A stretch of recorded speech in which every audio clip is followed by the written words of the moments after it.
अरे आपल्या मागं सकाळी सकाळी 7:30 लागली भाऊ आपल्या मागं. तर ती कसं का लागली आणि काय लागली? अरे बाप! नळी तुटली भाऊ आपली. तर राम म्हणलं, "मी योगेश बनकर आता तुम्ही म्हणसान कुठं चालला?" तर तुम्हाला माहीतच आहे आपण शेताकडे जात असतो रोजच सकाळी. तर आपण निघालो भाऊ रोजच्या प्रमाणे शेतात. तर भाऊ म्हणतो, "तू मी आणायची गाडी." तर थंडीत तोच गाडी आणतो बरं का. आपल्याला सकाळी सकाळी थंडी वाजत दिली.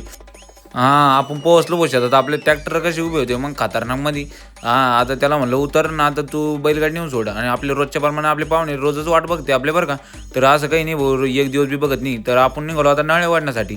तर टरारा नळे वाढायचे होते. आता लगे कर तुमच्या भावानं घेतल्या भाऊ सकाळी सकाळी रामपार येतात नळ्या. लगे कर ओढून घेतल्या आणि आपल्या मागं रोज एकच काम राहत नाही. 10-10 कामं राहते भाऊ आपल्या मागं. आता काय खतरनाक दिसत होतं व्ह्यू. घेतला काढून एवढं वावर भर आपल्या हे ओढायचं नळ्या. तर काय हे कर नळ्या ओढून घेतल्या तुमच्या भावानं आणि लगेच तुमचा भाऊ स्टाईल मारत घरी निघाला आता. घरी कशासाठी तर जेवण करण्यासाठी. तर 10 वाजले होते. तर मग त्या आपला भाऊ तेवढ्यात गाडी घेऊन आला आणि चाल हॉर्न वाजवत आहे. मग काय आपण निघालो भाऊ डायरेक्ट घरी. तर आम्ही घरी जाऊच तर तेव्हा तुम्ही ते लाईक सबस्क्राईब करून घ्या बरं का एकदा. आपल्याला कसं आहे आज जोश याचा ब्लॉग बनण्यासाठी. मग काय तेवढ्यात भाऊचा कॉल आला की चाल आपल्याला एका मुलाला आणलं जायचं. तर मुलगा तो दुसरा तिसरा कोणी नसून आपलाच मित्र होता बरं का. हां, मित्राची एंट्री बघा कशी होत होती डायरेक्ट पळतच होत होती भाऊ. त्याला म्हणलं डबाडबाने काही अडचण नाही आपल्याला. तर तो बसला भाऊ आपल्या गाडीवरून. अरे बाप! स्टाईल खतरनाक स्टाईल मारता बरं का तो. शेतात पण स्टाईल आणि इकडं पण स्टाईल. कुठं स्टाईलच मारत राहतो ना. आपली गाडी बघायची पळायचा टरारा त्या कोकोनं वाकवचा भाऊ मायलं. आताच 2-4 दिवस झाले नाही आणून आणि लगेच लागला आणि टरारा वाकवली गाडी तिकडं. ही बी चार्जिंगवर यायची. कसं काय चार्जिंगवरल्या गाड्या एकच नंबर आहे. हां. भाऊ म्हणतो मला नको घेऊ ब्लॉगमध्ये बस झालं मी ब्लॉगमध्ये. तर त्याला म्हणलं तोंड नको बांधू चाल म्हणलं आता.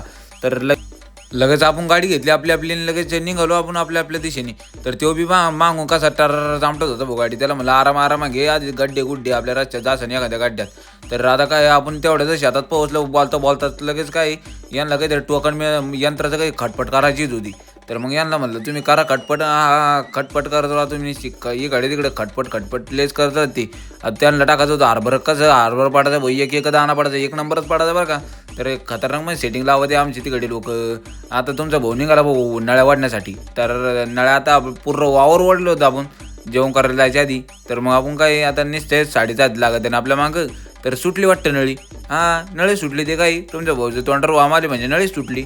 तर मग हे काय येऊन पाहतो तर काय नळी सुटली. मग आता काय ते नळी जोडायची होती म्हणून आपण पन्नी गिन्नी आता रे बापो. आता पन्नी सापडा नव्हती. मग आले भाऊ कुठून तरी जुमलून. तर पन्नी सापडली एकदा ना. आता ते लगेच कर आपण तारागिरा मारली ना. अरे बापो वावर पूर्ण पिठच झालं डायरेक्ट. आणि आता इकडं पाठराला ते उद्या हे करू आणि तेवढं तुम्ही लाईक सबस्क्राईब करून